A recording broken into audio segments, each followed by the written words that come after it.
জীবনযুদ্ধে হেরে যাওয়া একজন মা আর সেভাবে চলতে ফিরতে পারে না। অসহায় জীবনে বসবাস করছে। অনেক সময় আছে যেখানে রাত সেখানেই কাঁদ। এভাবেই দিন যায়, চোখেও তেমন দেখতে পারে না।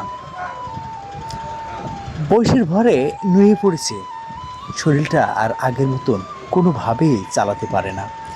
ছেলেমেয়েরা সেভাবে দেখাশুনো করে না, তাই তো মানুষের কাছে কিছুটা সাহায্য নিয়ে এভাবেই দিন যায় এই অসহায় মানুষটির।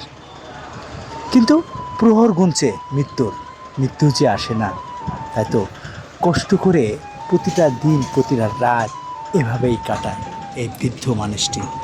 মানুষটির জন্য সবাই দোয়া করবেন, যাতে আমাদের সমাজে আরও কিছুদিন সুস্থভাবে বেঁচে থাকতে চায়। হালকা কিছু সাহায্য করলেও এসব মানুষ চিকিৎসা নিতে পারবে।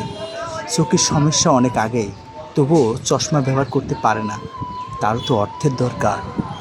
সেজন্য নানিকে জিজ্ঞেস করছিলাম কি কি দরকার, তো